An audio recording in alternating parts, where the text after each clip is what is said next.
للہ رب العالمین والصلاة والسلام علی سید المرسلین اما بعد فاعوذ باللہ من الشیطان الرجیم بسم اللہ الرحمن الرحیم الصلاة والسلام علیک یا رسول اللہ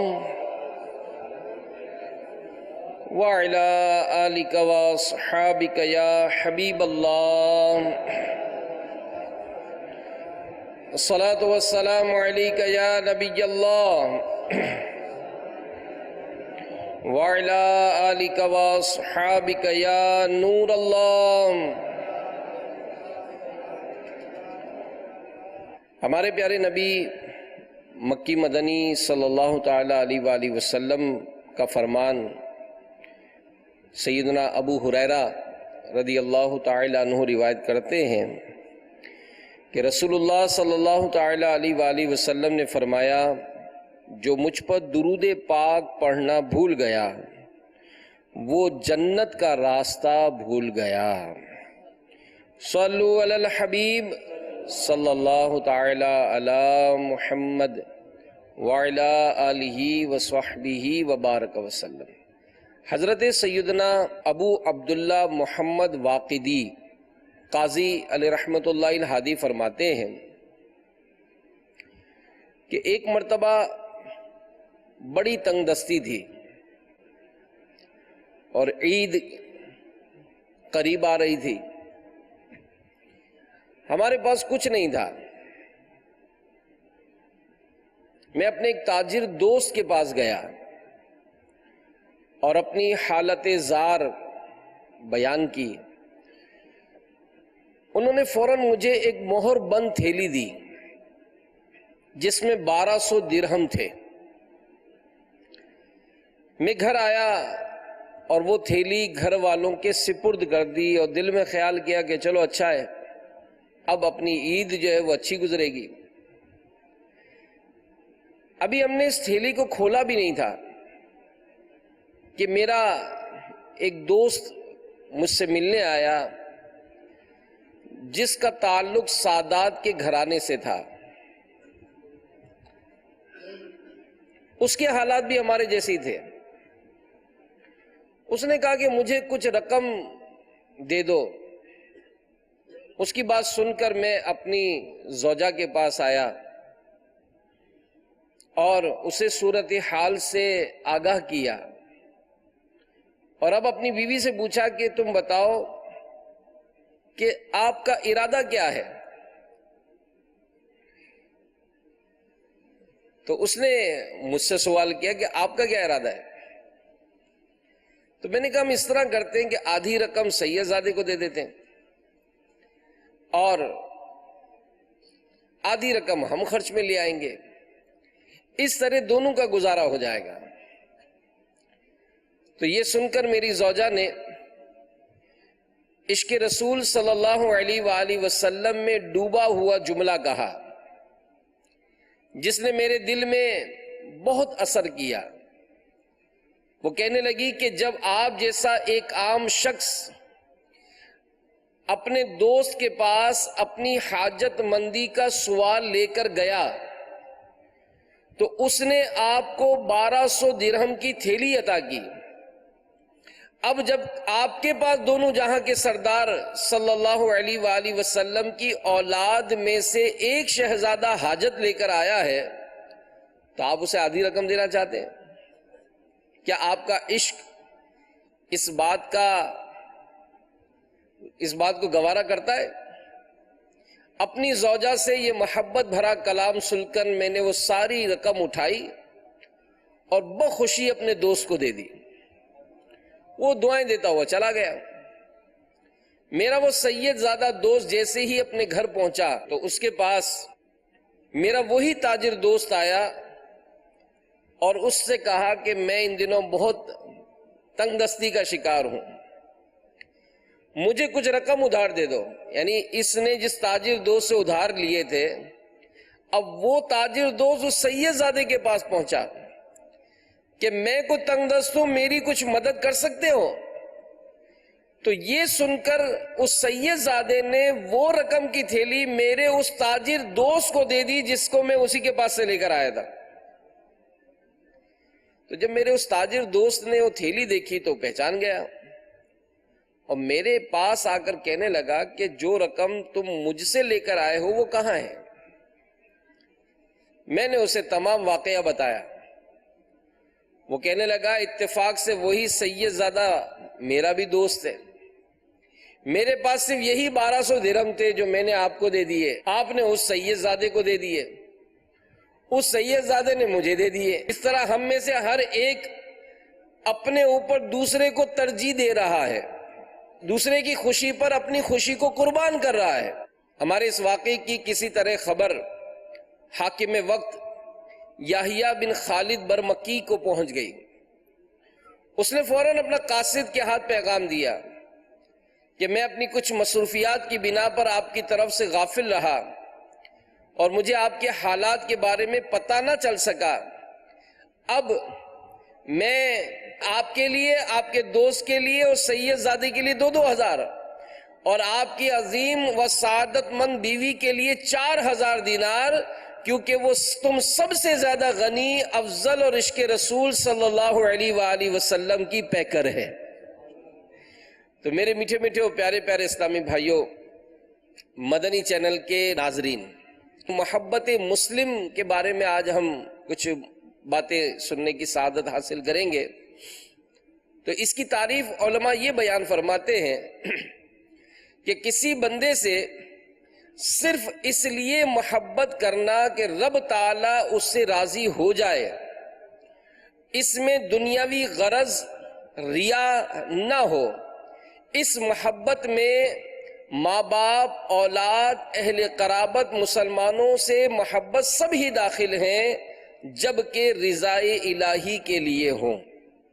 اللہ تبارک و تعالی قرآن پاک میں ارشاد فرماتا ہے وَاعْتَصِمُوا بِحَبْلِ اللَّهِ جَمِيعًا وَلَا تَفَرَّقُوا وَاذْكُرُوا نِعْمَةَ اللَّهِ عَلَيْكُمْ إِذْ كُنْتُمْ أَعْدَاءً فَأَلَّفَ بَيْنَ قُلُوبِكُمْ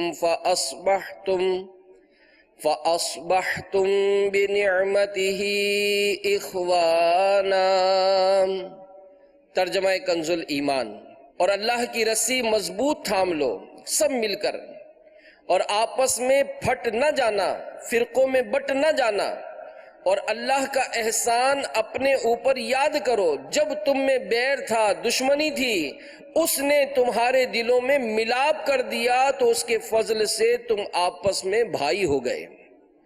حجت الاسلام حضرت سیدنا امام ابو حامد محمد بن محمد غزالی علیہ رحمت اللہ والی فرماتے ہیں کہ اس آیت مبارکہ میں اخوانہ یعنی بھائی ہونے سے مراد الفت و محبت قائم ہونا ہے. تو ہمارے پیارے نبی مکی مدنی صلی اللہ تعالی علیہ وآلہ وسلم کا ایک ارشاد سنیے کہ محبت رکھنے والوں کو، یعنی جن کا یہ بیان ہو رہا ہے، آپس میں جو محبت قائم رکھتے ہیں، اس محبت رکھنے والوں کو انعام کیا دیا جائے گا؟ کہ ہمارے پیارے نبی صلی اللہ علیہ وآلہ وسلم ارشاد فرماتے ہیں کہ اللہ عز و جل قیامت کے دن ارشاد فرمائے گا میرے جلال کی خاطر آپس میں محبت رکھنے والے کہاں ہیں؟ آج کے دن میں انہیں اپنے عرش کے سائے میں جگہ دوں گا، جبکہ میرے عرش کے علاوہ کوئی سایہ نہیں. اور ایک اور مقام پر نبی پاک علیہ الصلوۃ والسلام کا فرمان ہے کہ اللہ عز و جل نے ارشاد فرمایا کہ میرے جلال کی خاطر آپس میں محبت کرنے والوں کے لیے قیامت کے دن نور کے ایسے ممبر ہوں گے کہ انبیاء علیہ الصلوۃ والسلام اور شہداء بھی ان پر رش کریں گے. تو میرے میٹھے میٹھے اور پیارے پیارے اسلامی بھائیوں، مدنی چینل کے ناظرین، رضا الہی کی خاطر کسی سے محبت کرنا اور دین کی خاطر بھائی چارہ قائم کرنا یہ افضل ترین نیکی اور اچھی عادت ہے. البتہ اس کی کچھ شرائط ہیں جن کی رعایت کرنے میں دوستی رکھنے والے اللہ کی خاطر محبت کرنے والوں میں شمار ہوتے ہیں. نیز ان شرائط کی رعایت کرنے سے بھائی چارہ کدورتوں کی آمیزش اور شیطانی وسوسوں سے یہ بچا رہتا ہے، کیونکہ فی زمانہ اس معاملے میں ہم غور کر لیں کہ محبتیں تو ہوتی ہیں، لیکن کیا یہ محبت اللہ کی رضا کے لیے ہے یا ہمارا اس میں مقصود کچھ اور ہے؟ یہ بہت ضروری ہے کہ اس معاملے میں ہمارا جو انداز ہے یہ بڑا مختلف ہے۔ تو ان شرائط کی رعایت کرنے سے بھائی چارہ کدورتوں کی آمیزش اور شیطانی وسوسوں سے پاک و صاف رہتا ہے، جبکہ اس کے سبب انسان کو اللہ کا قرب حاصل ہوتا ہے اور ان پر محافظت کرنے سے اسے بلند اور اعلیٰ درجات حاصل ہوتے ہیں۔ تو اللہ کی خاطر کسی سے محبت کرنا یہ بہترین نیکی ہے، اور ایسی نیکی اللہ تعالیٰ کی محبت کا ذریعہ ہے۔ ہمارے پیارے نبی مکی مدنی صلی اللہ تعالیٰ علیہ وآلہ وسلم کا ارشاد سنیے کہ ایک شخص اپنے ایک مسلمان بھائی سے ملاقات کے لیے دوسری بستی کی طرف چلا، تو اللہ عز و جل نے اس کے راستے میں ایک فرشتہ مقرر فرما دیا۔ جب وہ اس کے پاس پہنچا تو فرشتے نے پوچھا کہاں کا ارادہ ہے؟ تو اس نے کہا کہ اس بستی میں میرا ایک دینی بھائی ہے، اس کے پاس جا رہا ہوں۔ تو فرشتے نے کہا کیا تجھ پر اس کا کوئی احسان ہے جس کا بدلہ دینے جا رہے ہو؟ اس نے کہا نہیں، بلکہ میں اس سے اللہ کی رضا کے لیے محبت کرتا ہوں۔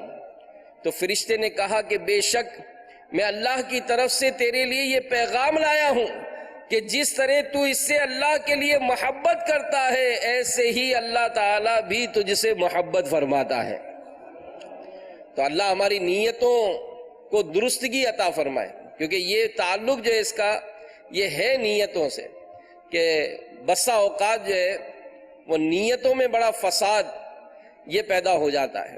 تو بہرحال میرے میٹھے میٹھے اور پیارے پیارے اسلامی بھائیوں، ہم رشتے قائم کرتے ہیں اور رشتے یہ سارے ہی قابل قدر ہوتے ہیں، لیکن جن سے ہمارا تعلق ہو، دوستی ہو، تو اس کا ایک الگ لحاظ ہوتا ہے۔ کہ ہم نے جیسے شروع میں ایک واقعہ سنا کہ ایک اچھا دوست کیسا ہوتا ہے، ہم معاشرے میں دیکھتے ہیں کہ ایک دوستی اچھے اعمال و تعلقات کی بنا پر ہو یا برے کاموں کے حوالے سے، البتہ اسے اہمیت دی جاتی ہے، لیکن حقیقت یہی ہے کہ دوستی وہی ہے جو اچھائی پر مبنی ہو۔ وہی بات ہے کہ اللہ جانتا ہے نیت کدھر کی ہے، ہمارا مقصود کیا ہے، نیکی ہے یا برائی ہے۔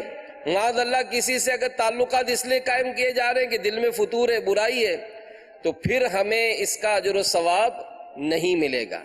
تو یاد رکھیے کہ بحیثیت مسلمان ہماری دوستی اور ناتا صرف اسی سے ہونا چاہیے جو ہمیں دنیا کے ساتھ ساتھ آخرت کا فائدہ پہنچائے۔ اور یہ دعوت اسلامی کے مدنی ماحول میں الحمدللہ ہمیں اس کے نظارے ملتے ہیں کہ دعوت اسلامی کا یہ جو مدنی ماحول ہے، اس میں رنگ، نسل، زبان، ان چیزوں سے بالکل یوں سمجھنے کے تعلق نہیں ہوتا ہے۔ ہم دیکھتے ہیں کہ ایک کورس اگر دعوت اسلامی کے عالمی مدنی مرکز میں ہو رہا ہے تو جناب کوئی امریکہ سے آیا ہے، کوئی افریقہ سے آیا ہے، تو کوئی سری لنکا سے ہے، پاکستان کے مختلف شہروں سے، تو کوئی کشمیر سے ہے، کوئی پنجاب سے ہے، کوئی سندھ سے ہے، تو یوں لگتا ہے جیسے ہو سگے بھائی فیضان مدینہ میں۔ تو یہ الحمدللہ ایک اس کا اچھا مظاہرہ ہے۔ اور دعوت اسلامی کے مدنی ماحول میں جو امیر اہل سنت دامت برکاتہم العالیہ نے ہمیں مدنی مقصد عطا فرمایا، وہ مدنی مقصد کیا کہ مجھے اپنی اور ساری دنیا کے لوگوں کی اصلاح کی کوشش کرنی ہے انشاءاللہ۔ تو ہم اپنی اصلاح کی کوشش کر رہے ہیں، لیکن ساتھ میں ہم لوگوں کی بھی اصلاح کی کوشش کر رہے ہیں۔ ان اصلاح کی کوششوں میں ہی ہمیں ان کو نماز کی طرف بلانا ہے، ان کو قرآن کی تلاوت کی طرف بلانا ہے، ان کو سنت رسول صلی اللہ علیہ وآلہ وسلم پر عمل کی طرف بلانا ہے، تاکہ یہ گناہوں سے باز رہ کر نیکیوں بھری، سنتوں بھری زندگی گزارے۔ اور یوں ایک فرد کی اگر اصلاح ہوتی ہے تو اس کی کوشش سے دوسرے فرد کی اصلاح ہوتی ہے، ان کی کوششوں سے ان کے گھرانے کی اصلاح ہوتی ہے، ان گھرانوں کی اصلاح کی کوشش سے ان کے محلوں کی اصلاح ہوتی ہے، اور یوں معاشرے میں ایک بہت بڑا چینج الحمدللہ نظر آتا ہے۔ اور آج الحمدللہ دنیا بھر میں دعوت اسلامی کے تحت ہونے والی ایک نیکیوں بھرا ماحول یہ ہمیں نظر آتا ہے۔ اللہ تعالیٰ دعوت اسلامی کو مزید ترقیہ اور عروج عطا فرمائے۔ تو بعض اوقات ہماری جو صحبتیں ہیں، ہمارے جو تعلقات ہیں، وہ بڑے عجیب و غریب ہو جاتے ہیں، کیونکہ بعض لوگ جب کسی سے تعلق قائم کرتے ہیں تو اس میں دین کو اہمیت نہیں دیتے، حالانکہ یہ بہت ہی خطرناک ہے۔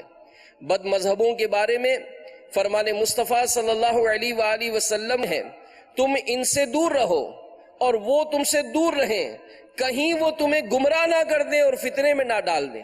تو بد مذہب و بے دین سے دوستی یہ ہمیں نہیں کرنی، ان سے تعلق قائم نہیں کرنا، ان سے دور رہنا ہے، تاکہ ہم گمراہی اور بے دینی اور فتنوں سے یہ محفوظ رہ سکیں۔ تو میرے میٹھے میٹھے پیارے پیارے اسلامی بھائیوں، دوستی تعلق جو قائم ہوتا ہے وہ صرف ساتھ اٹھنے بیٹھنے کھانے پینے کا نام نہیں۔ جیسے اگر اس قسم کے موضوعات پر بیان ہوتے ہیں تو ہم عموماً اپنی دوستی کا جو معیار ہے وہ اسی سے قائم رکھتے ہیں کہ یار اس سے میں نے 2000 روپے مانگے، 5000 روپے مانگے، اس نے تو دیے نہیں، یہ کیسی محبت ہے، یہ کیسا تعلق ہے؟ تو بھائی آپ نے جن سے مانگے ہیں کیا اس کے جیب میں بھی موجود ہیں؟ آپ نے یہ کیسے پتا چلا لیے؟ جیسے ابھی ہم نے واقعہ سنا، یہ تو کمال درجے کا ایثار تھا کہ گھر میں کچھ نہیں تھا، کسی سے ادھار عید گزارنے کے لیے رقم مانگی ہے اور وہ ادھار رقم لے کر رکھی ہے کہ جب عید قریب ہوگی تو ہم اس سے اپنی اچھی عید گزاریں گے۔ دوسرے دوست آ گئے تو وہ دوست نے اپنا معاملہ چھوڑ دیا کہ دوست کی مدد ہو جائے، تو ان کی مدد کی۔ جس سے اس نے لیے تھے وہ بھی تنگ دست تھا، اس کے پاس بھی کوئی خاص رقم نہیں تھی، لیکن چونکہ تعلق قائم تھا لہذا اس کی مدد کی، تو یہ تینوں نے آپس میں ایک دوسرے پر ایثار کیا۔ تو بہرحال میرے میٹھے میٹھے پیارے پیارے اسلامی بھائیوں، مالی طور پر اگرچہ یہ بھی ایک ضرورت ہے، مگر دینی طور پر بھی تو دیکھا جائے نا، دینی طور پر بھی تو ہمارا جس سے تعلق ہے، جن سے ہم محبت کا اظہار کرتے ہیں، وہ نماز نہیں پڑھتے، وہ نماز نہیں پڑھتے۔ اب یہ کیسی محبت ہے کہ اگر ایک ہمارا وہی دوست اگر اس کے کپڑوں میں آگ لگ جائے تو ہم اپنی جان لڑا دیں گے اس کی جان بچانے کے لیے۔ اگر کہیں کوئی ایسا دوست سمندر میں نہر میں ڈوب رہا ہو اور دوسرا دوست اس کو کہیں سے دیکھتا ہے کہ میرا دوست ڈوب رہا ہے تو اس کی محبت میں وہ چھلانگ لگا دیتا ہے، اور بارہا ایسا بھی ہوتا ہے کہ بچانے والا ڈوب جاتا ہے، جو ڈوب رہا ہوتا ہے وہ بچ جاتا ہے، لیکن جو بچانے والا جو کودا وہ اس کی محبت میں کودتا ہے نا کہ کسی طرح میرے اس دوست کی جان بچ جائے۔ تو آج اگر ہم اپنے اس دوست کی جان بچانے کے لیے اپنی جان داؤ پہ لگا رہے ہیں، لیکن یہ بھی تو دیکھیں کہ یہ میرا دوست نماز نہیں پڑھتا ہے، یہ نماز نہ پڑھنے کے سبب اس کو قبر میں عذاب کا سامنا ہوگا۔ آخر میری وہ دوستی، میری وہ محبت اس بارے میں جوش کیوں نہیں مارتی کہ میں اس کو نمازی بناؤں؟ میری ماں نماز نہیں پڑھتی، میرے والد صاحب نماز نہیں پڑھتے، میں ان سے محبت بہت کرتا ہوں، لیکن میں نے اپنے ان والدین کو نمازی بنانے کے لیے آخر وہ کون سا انداز اختیار کیا؟ میں اپنے بہن بھائیوں سے بڑی محبت کرتا ہوں، لیکن میرے بہن بھائی نماز نہیں پڑھتے۔ میں اپنی اولاد کے لیے سارا دن رات اپنی کوششوں سے ان کے لیے کماتا ہوں کہ جناب میری اولاد جو ہے ان کا مستقبل اچھا ہو جائے، گھر بار کے معاملات اچھے ہو جائیں، لیکن یہی اولاد، یہی گھر والے نماز نہیں پڑھتے۔ تو اس محبت کا تقاضا کیا ہے کہ میں ان کو نمازی بنانے کے لیے کیا کوششیں کی ہیں؟ اور وہی بات کہ اگر میں اپنی اولاد کو دنیاوی تعلیم یافتہ بنانے کے لیے لاکھوں لاکھ روپے خرچ کر رہا ہوں، ہر قسم کی آسائشیں استعمال کر رہا ہوں، شہر کے سب سے بہترین اسکول کا میں چوائس کر رہا ہوں کہ جناب میرا بیٹا اس اچھے اسکول میں داخلہ لے گا تو ایک اچھا پڑھا لکھا نوجوان بن کر ابھرے گا، اس کے اندر صلاحیتیں ابھریں گی، مگر معذرت کے ساتھ آپ کی اولاد کو قرآن دیکھ کر بھی پڑھنا نہیں آتا، یہ آپ نے کیسی پڑھائی لکھائی کرائی ہے؟ آپ کے مرنے کے بعد جب آپ کی اولاد آپ کی قبر پر آئے گی، آپ بتائیں وہ کیا پڑھے گی؟ آپ نے تو اس کو پڑھنا نہیں سکھایا، ایصال ثواب کا طریقہ آپ نے نہیں سکھایا۔ آپ کا انتقال ہو جائے گا، آپ کی اولاد آپ کے جنازے پر کھڑی ہوگی، آپ سوچئے کیا آپ کی اولاد کو نماز جنازہ ادا کرنا آتی ہے؟ کون سی دعا پڑھے گی؟ بلکہ کہیں ایسا نہ ہو کہ اس وقت آپ کا بیٹا یہ کہہ کر جنازے سے الگ ہو جائے کہ میرے کپڑے پاک نہیں ہیں، میں نماز نہیں پڑھ سکتا۔ یا بیٹا خود اس وقت سوچے کہ جس باپ نے رات دن کوششوں سے آپ کو اتنا بہترین مکان بنا کر دیا، آپ کی آسائشوں کے لیے اتنے بہترین سواریوں کا انتظام کر کے دیا، آپ کے اکاؤنٹ میں آپ کو ATM کارڈ دے دیا کہ بیٹا جب بھی آپ کو خرچ کرنا ہو آپ بالکل آسائش کس طرح زندگی گزارے، آپ کو بالکل فری اسٹائل دیا، لیکن آپ سوچے آپ کے اپنے ان والدین کے دنیا سے جانے کے بعد آپ نے ان کی ایصال ثواب کے لیے کیا کیا؟ آپ تو کچھ بھی، کوئی ایک ایسا عمل نہیں ہے کہ جس کو میں اپنے والدین، مرحوم والدین کے ایصال ثواب کے لیے پیش کر سکوں۔ تو یہ کیسی محبت ہے؟ تو اس معاملے میں بھی اپنے آپ کو جھنجھوڑنا پڑے گا، اپنے آپ کو اس بات پر راضی کرنا پڑے گا کہ ہم جن سے محبت کرتے ہیں تو تقاضا تو یہی ہے کہ ان کو کسی انداز سے، دیکھیں ڈنڈا اٹھا کر مار دھاڑ کر کے ہم نمازی نہیں بنا سکیں گے، مار دھاڑ کر کے ان کو سنتوں پر عمل نہیں کرا سکیں گے، ان کو اچھا ماحول دینا پڑے گا۔ جیسے بعض اسلام بھائی، مدنی چینل کے ناظرین بھی غور کریں کہ بچوں کی بے عملی دیکھ کر وہ بڑے کڑتے ہیں، شور شرابہ کرتے ہیں، تم نماز نہیں پڑھتے، تم نماز نہیں پڑھتے۔ تو یہ شور شرابے کرنے سے نمازی نہیں بنتے۔ ایسا ماحول دیں۔ دعوت اسلامی کے الحمدللہ کم و بیش 550 ہفتہ وار اجتماعات صرف پاکستان میں ہوتے ہیں، دنیا بھر میں اس کے علاوہ ہیں۔ آپ معلوم کریں آپ کے شہر میں ہفتہ وار اجتماعات کہاں ہوتے ہیں، وہاں لے کر آئیں ان کو، عاشقان رسول کی صحبت میں بٹھائیں۔ ہر ماہ 3 دن مدنی قافلے میں سفر آپ کرتے ہیں، اپنے بچوں کو بھی لے جائیں ساتھ، جو سمجھدار آپ کے بیٹے ہیں ان کو اپنے ساتھ لے جائیں۔ عاشقان رسول کی صحبت اختیار ہوگی تو وہ نمازوں کی طرف آئیں گے۔ آپ کہیں گے جناب پھر گھر کی عورتوں کی اصلاح کیسے ہوگی؟ الحمدللہ دعوت اسلامی نے اس کا بھی اہتمام کیا ہے۔ اسلامی بہنوں کے اجتماعات بدھ کے دن آپ کے علاقوں میں ہوتے ہیں، اپنے گھر کی عورتوں کو وہاں بھیجیں، بچیوں کو بھیجیں۔ مدرسۃ المدینہ قائم کیے جا رہے ہیں، للبنین جس میں مدنی منع پڑھتے ہیں، للبنات جس میں مدنی منیاں پڑھتی ہیں، بالغات کے مدرسے الگ لگائے جاتے ہیں کہ اسلامی بہنوں کو قرآن پڑھنا سکھایا جائے، ان کو ضروری شریعت کے مسائل سکھائے جائے۔ اور اگر آپ کسی ایسے علاقے میں رہتے ہیں کہ جہاں بظاہر ایسی صورت نہیں ہے، ایسے ملک میں رہتے ہیں، دعوت اسلامی نے مدرسۃ المدینہ آن لائن قائم کیے، ان کے ذریعے کورسز کا اہتمام کرایا ہے۔ آپ بتائیں، آپ کو مختلف ذرائع فراہم کیے دعوت اسلامی نے تاکہ ہم اصلاح امت کا ایک بہترین کام کر سکیں۔ اور جن سے ہماری محبتیں ہیں، ہم چاہتے ہیں کہ میرے بچے بھی میرے ساتھ جنت میں جائیں، میرے بچوں کے مرنے کے بعد ان کی قبریں بھی روشن ہو جائیں۔ اور کسی نے کیا خوب کہا کہ ہر کسی کو اس بات کی فکر تو ہے کہ میرے مرنے کے بعد میرے بچوں کا کیا ہوگا۔ یہ بڑی ایک عام سی بات ہے کہ ہر ایک کو یہ غم کھائے جاتا ہے کہ میرے مرنے کے بعد میرے بچوں کا کیا ہوگا۔ ارے وہ سوچ کب پیدا ہوگی جب یہ سوچ بنے کہ بچے کے مرنے کے بعد بچے کا کیا ہوگا۔ یہ اگر دنیا سے میرے سے پہلے چلا گیا، اس کا قبر میں کیا بنے گا؟ یہ قیامت کے دن جب نامہ اعمال کھولے جائیں گے تو اس کا کیا بنے گا؟ اگر آج کیلکولیشن کریں اپنے اعمال کی، ہر کوئی اپنے بارے میں سوچے کہ اگر میرا حساب میرے ہی ہاتھ میں دیا جائے، میری اکاؤنٹیبلٹی کیا ہے، میں جنت میں جاؤں گا، جہنم میں جاؤں گا۔ تو ہماری جن سے محبتیں ہیں ان کو نیکی کے راستے پر چلانا، ان کو نیکی کے راستے پہ چلانا، اس میں زچ نہ ہو، گھبرائیں نہیں، کوشش جاری رکھیں، پیار محبت سے فیضان سنت کا درس دیں گھر میں، صرف مدنی چینل چلے ایسا کوئی اہتمام کریں، پھر دیکھیں کیسی تبدیلی آئے گی آپ کے گھر میں، کیسے آپس میں محبتیں بڑھیں گی۔ آپ کہیں گے جناب دوستوں کا گروپ ہے، اب کیا کریں، ان میں اصلاح کیسا کریں؟ کوئی مسئلہ نہیں، دوستوں کو جمع کریں، وی سی ڈی اجتماع کر لیں، اس میں وی سی ڈی اجتماع کریں، بیان سنائیں، جی ہاں۔ لیکن آپ یہ کہیں گے کہ میں ان کے ساتھ رہوں گا، ان کی دوستیاں میں چلاؤں گا اور میں خود ان کے ساتھ رہ کر ان کی اصلاح کروں گا، تو بسا اوقات ایسے برے دوستوں کے درمیان بیٹھنے اٹھنے والا یہ خود بھی نیکیوں پر ثابت قدم رہتا نہیں ہے، بہت جلدی وہ آگے پیچھے ہو جاتا ہے۔ تو اللہ تعالیٰ ہمیں عقل سلیم عطا فرمائے اور ہم نیکیاں کرنے اور نیکیاں پھیلانے والے بن جائیں۔ تو صرف اٹھنے بیٹھنے، کھانے پینے یا لین دین کے معاملات کا تعلق نہیں ہے دوستیوں سے، اس میں بہت ساری وسعت ہے۔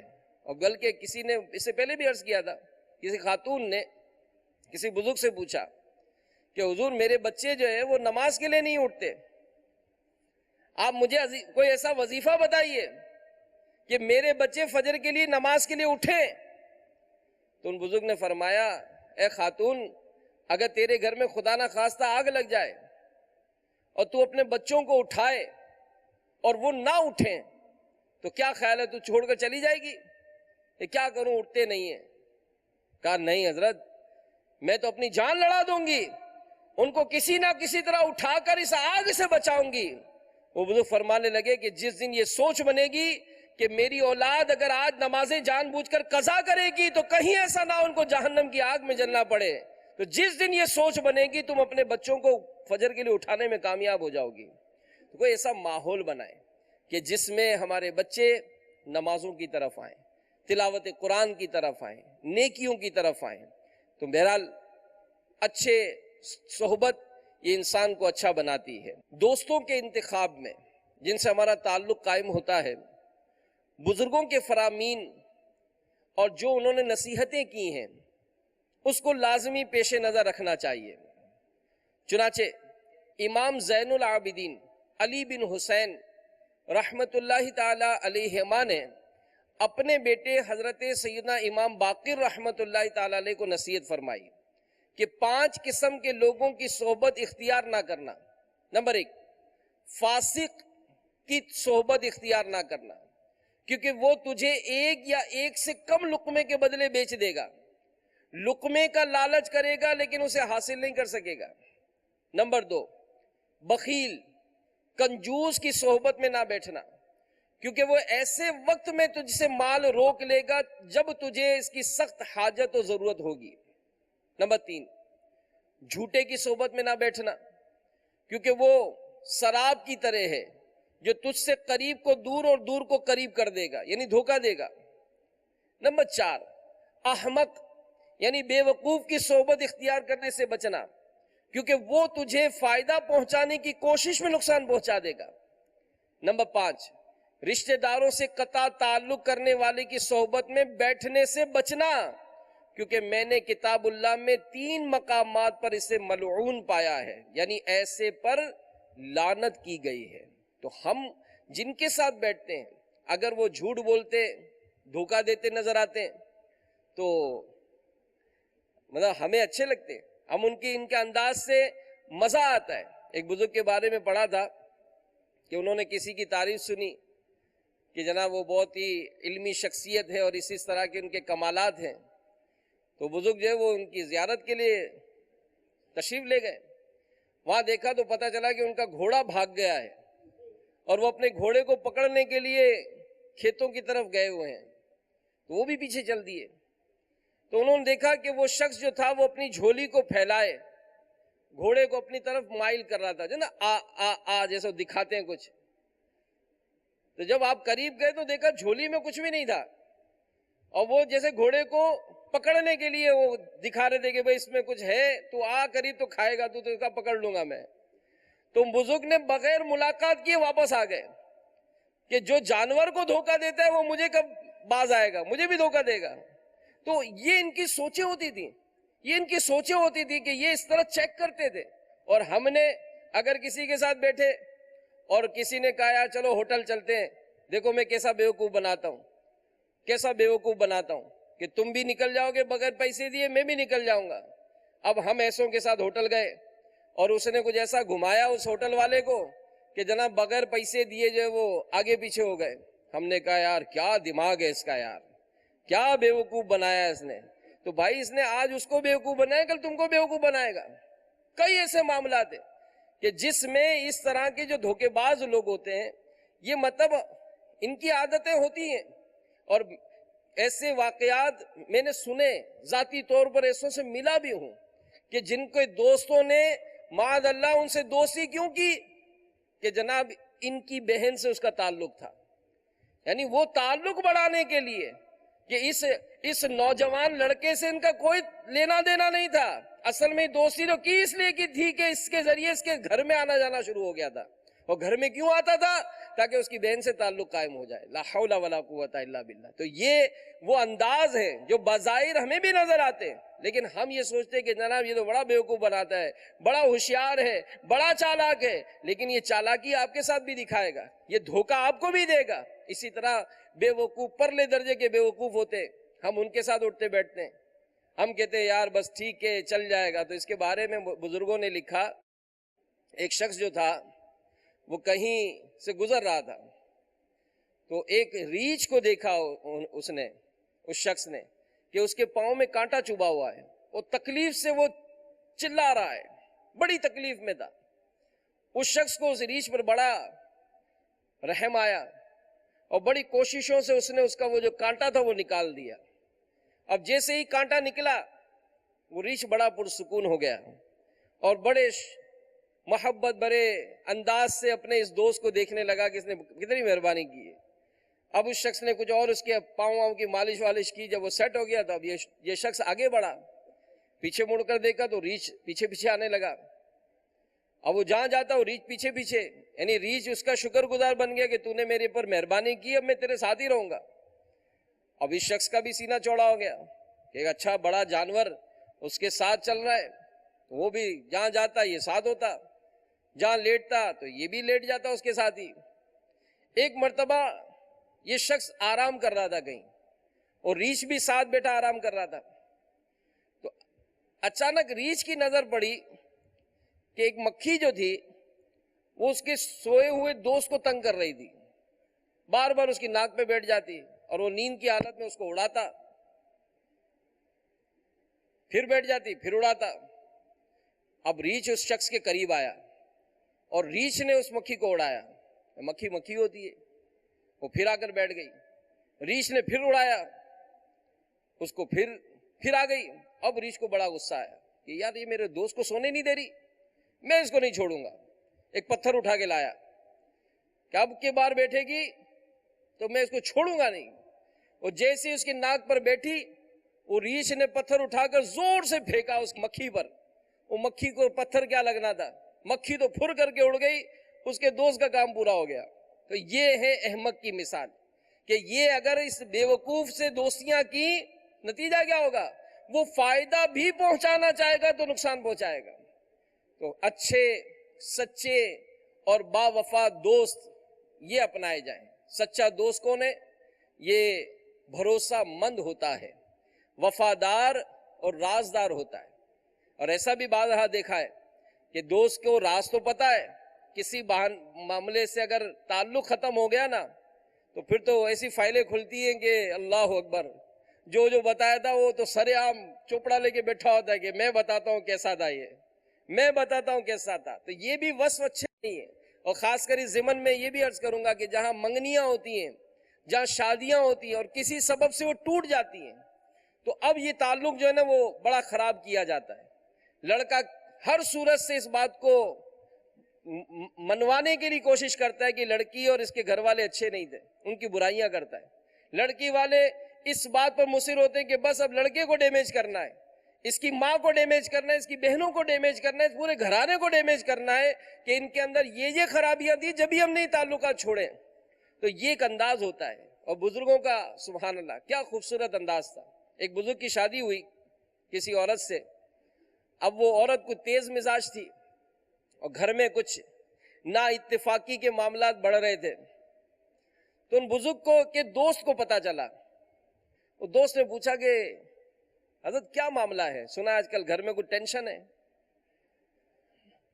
تو ان بزرگ نے بڑا پیارا جواب دیا, کہا کہ گھر کی بات ہے, میں آپ کو کیا بتاؤں, گھر کی بات ہے میں آپ کو کیا بتاؤں. انہوں نے کچھ اظہار نہیں کیا.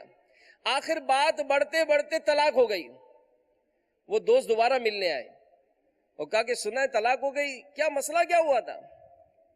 فرمانے لگے اب تو وہ عورت پرائی ہو گئی, اس کی کیا بات کروں, عورت ہی پرائی ہو گئی, میں کیا بات کروں. کتنا خوبصورت انداز ہے. تو جو راز ہوتے ہیں نا ان کے بھی اپنے تقاضے. اگر وفا ہے, محبتیں ہیں, اور آج ہمارا کسی سبب سے تعلق قائم ہو گیا, اب کسی طرح نفس شیطان نے کوئی شرارت کی, ہمارا تعلق ختم ہو گیا, کتنی بری بات ہے. کیا ہم کسی کے راز ظاہر کر دیں, اس کو رسوا کرنے کے در پہ ہو جائیں. تو سچا اور با وفا دوست کون؟ جو وفادار ہے, رازدار ہے, بھروسہ جس پر کیا جاتا ہے, غموں میں شریک ہونے والا ہے, اسی طرح خوشیوں میں یاد رکھنے والا ہوتا ہے, خوشیوں میں یاد رکھنے والا ہوتا ہے. لیکن دیکھیں اس میں یہ نہیں کہ اگر ہم نے سنا کہ بھئی خوشیوں میں یاد رکھنے والا ہوتا ہے تو فوراً ذہن جائے گا یار کیا خوشیوں میں, اس کے بیٹے کی شادی ہوئی بلایا نہیں مجھے. غم میں شریک ہوتا ہے, خوشیوں میں. میرے یہاں گھر میں تقریب تھی, میں نے اپنی شادی کی دعوت رکھی تھی اور سب نے ساتھ جانا تھا, یہ نہیں آیا. بلکہ نگران شورا نے تربیتی اجتماع میں ایک واقعہ سنایا کہ چند دوست آپس میں بڑی اچھی گیدرنگ تھی ان کی. ایک دوست کی شادی ہوئی. شادی کے کچھ عرصے کے بعد انہوں نے کوئی پکنک کا پروگرام بنایا, آپس میں ایک جگہ جمع ہونے کا پروگرام بنا. اس ایک دوست کو لینے جانا تھا جس کے پاس کھانے پینے کا سارا سامان رکھا ہوا تھا. اب صبح جیسے ہی وہ دوست اس کے گھر پہنچا, دروازہ کھٹکھٹایا تو وہ دوست باہر نکلا تو کہنے لگا یار دیر ہو گئی ہے, جلدی چلیں. تو اس دوست نے کہا کہ یار بات دراصل یہ کہ میں ابھی آ نہیں سکتا ہوں. اب جیسے اس نے یہ کہا نا تو اس دوست کا تو ہے نا جیسے رنگ اڑ گیا. کہا کہ بھائی سارے دوست وہاں تیار ہیں اور تمہارے گھر میں تو سارا کھانے پینے کا سامان موجود ہے, تم اس وقت بنا کر رہے ہو, رات تک تو ہم سب نے تیاریاں کی ہیں. کہا کہ بس یار میں آ نہیں سکتا ہوں, اور کھانے پینے کا سامان جو ہے نا وہ یہاں میں نے گاڑی میں رکھا ہوا ہے, یہ تم لیتے چلے جاؤ. اس نے بڑے بے رخے انداز سے اس کو منع کیا. اب اس دوست کو بہت غصہ آیا اور خیر سامان لے کر چلا, اور آئندہ اس نے ذہن بنا لیا کہ میں اس کی شکل نہیں دیکھوں گا. اسے تعلق ختم کر دیا. چند سال کے بعد کسی جگہ پر اس کی ملاقات ہوئی. جیسے اس نے اس کو دیکھا اس نے چہرہ موڑ لیا کہ میں اس سے ملاقات نہیں کروں گا. وہ دوست اس کے قریب آیا اور اس سے آگے بڑھ کر اس سے گلے ملا. اس نے کہا نہیں مجھ سے بات نہیں کرو. کہا اب تک ناراض ہو؟ کہا ہاں, تم نے کام ہی ایسا کیا, میری خوشی کا موقع تھا اور تم نے اسی طرح مجھے منع کر دیا. تمہیں منع کرنا تھا پہلے کر دیتے, اتنی تیاریاں ہماری ہوئی تھی, یہ کر کے اس نے دکھڑے سنائے. تو اس نے کہا مجھ سے سنو گے نہیں کہ میرے ساتھ مسئلہ کیا تھا؟ کہ کیا مسئلہ تھا, تم نے کچھ بتایا تھوڑی ہے. کہ اصل بات یہ ہے کہ میں تیاری کر کے پہنچا تو تھا گھر رات میں, میرے چھوٹا جو بچہ پیدا ہوا تھا اس کی طبیعت خراب ہو گئی تھی, گھر والے اسپتال لے کر گئے تھے, میں بھی اسپتال بھاگا.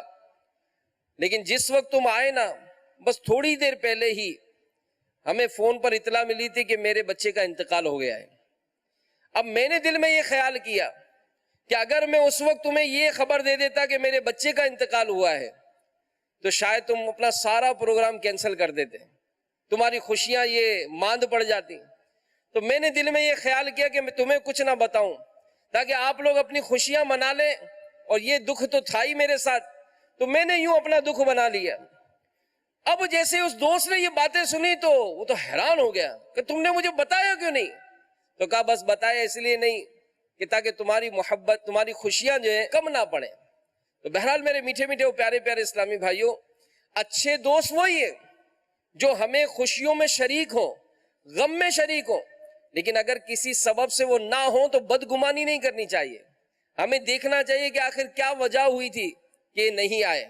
اسی طرح کسی معاملے میں مفید مشورہ دینے والا یہ اچھا اور باوفا دوست ہوتا ہے. غلط قدم اٹھانے سے روکنے والا ہوتا ہے.